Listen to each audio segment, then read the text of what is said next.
उत्तराखंड के चक्राता से 60 किलोमीटर आगे एक ऐसा मंदिर है जहां मरे हुए लोगों को कुछ पल के लिए फिर से जीवित किया जाता था।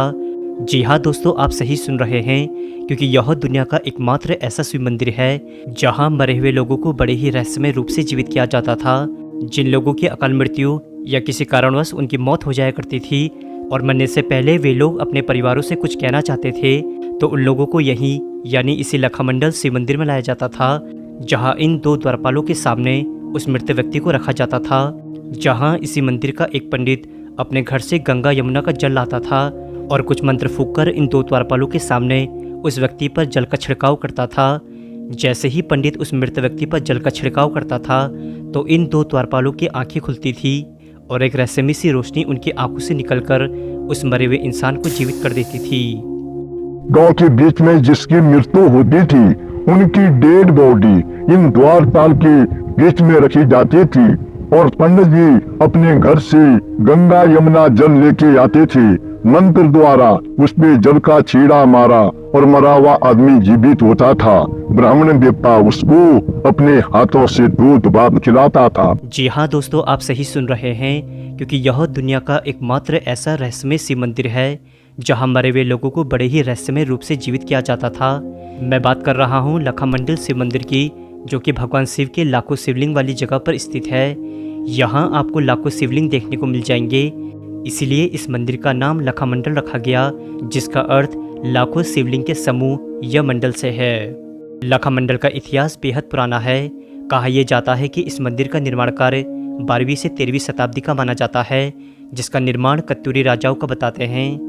इस मंदिर की खोज की कहानी महाभारत काल से जोड़ी जाती है कि जब अज्ञातवास के दौरान पांडव यहाँ आए थे तो उन्होंने यहाँ भगवान शिव की स्तुति के लिए लाखों शिवलिंग और मूर्तियों की स्थापना करी। जब शिवलिंग और मूर्तियों की बात चल रही है तो दोस्तों आपने दुनिया के काफ़ी शिवलिंगों को देखा होगा, लेकिन लखामंडल में 3 शिवलिंग इतने विचित्र हैं जिनको देखकर सच में हैरानी होती है। जो शिवलिंग आप वीडियो में देख रहे हैं इसे कलयुग का शिवलिंग बताते हैं, जिस पर जल चढ़ाने से आप अपनी प्रतिछाया खुद देख सकते हैं। कहते हैं कि जिस दिन इस शिवलिंग में प्रतिछाया दिखनी बंद हो जाएगी उस दिन कलयुग समाप्त हो जाएगा और पृथ्वी में प्रलय आ जाएगा। दूसरा शिवलिंग महामंडलेश्वर का है। इसके बारे में मान्यता यह है कि जो भी इसके 4 चक्कर पूरे कर लेता है तो उसके सारे पाप धुल जाते हैं। यह शिवलिंग सत्य का शिवलिंग है जिसका निर्माण धर्मराज युधिष्ठिर ने किया था। इसी के ठीक बगल में एक लाल वाला शिवलिंग है। यह शिवलिंग भारत का एकमात्र ऐसा शिवलिंग है जो कि लाल रंग का है। इस शिवलिंग को त्रेता युग का बताते हैं, जहां कहा यह जाता है कि यह लाल रूपी शिवलिंग भगवान श्री राम की उपस्थिति को दिखाता है। लखामंडल में हैजा काली माता का मंदिर भी स्थित है। यह एक ऐसा मंदिर है जहां पुराने समय में जिन लोगों को कोई बीमारी जैसे हैजा, उल्टी, दस्त, पेट दर्द आदि होता था तो उन्हें हैजा काली माता के मंदिर के सम्मुख रखा जाता था, जहां वो पीड़ित इंसान स्वतः ही ठीक हो जाता था। दोस्तों इस मंदिर के ठीक बगल में प्राचीन पांडव गुफा भी है, जिसे गुप्तेश्वर महादेव की गुफा के नाम से भी जाना जाता है।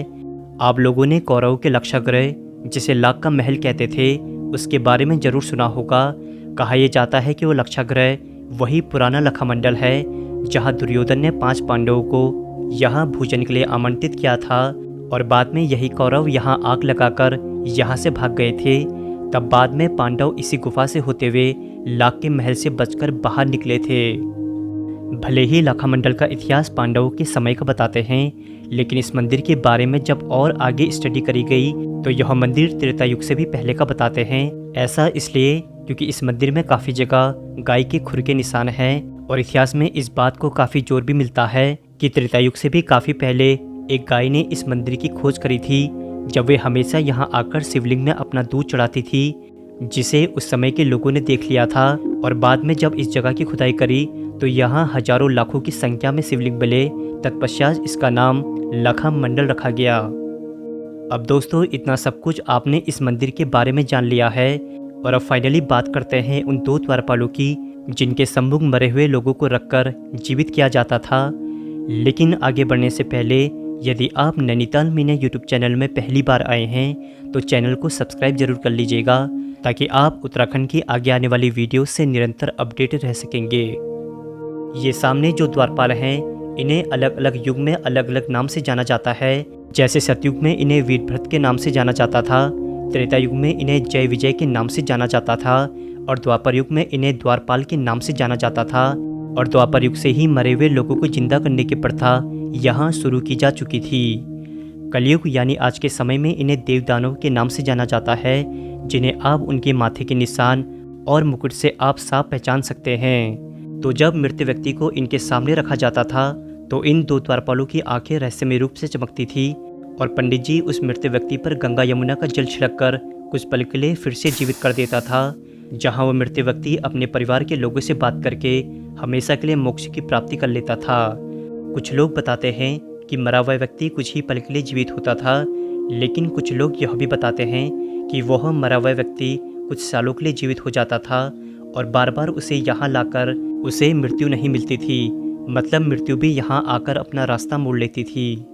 तब 8वीं शताब्दी में जब यहाँ आदिगुरु शंकराचार्य जी आए तो उन्होंने देखा कि लोग इन दो द्वारपालों की शक्ति का दुरुपयोग कर रहे हैं और प्रकृति के नियमों का उल्लंघन कर रहे हैं। तब उन्होंने इन दो द्वारपालों से निकलने वाली शक्ति को क्लित कर दिया। क्लित करने का अर्थ हमेशा के लिए नष्ट करने से होता है और तब से फिर लखामंडल में मरा हुआ इंसान फिर कभी जीवित नहीं हुआ और ये दो रहस्यमय से दिखने वाले द्वारपालों की शक्ति भी हमेशा के लिए ख़त्म हो गई। लेकिन रुको दोस्तों, क्योंकि लोगों का मानना है कि आज भी इन दो द्वारपालों में इतनी शक्ति है कि मरा हुआ इंसान को अगर आज भी यहाँ लाया जाए तो वह फिर से जीवित हो सकता है। लेकिन आज की जनरेशन उस क्रियाविधि, मंत्र और पानी को नहीं जानती है जिससे द्वारपालों से शक्ति निकलती थी।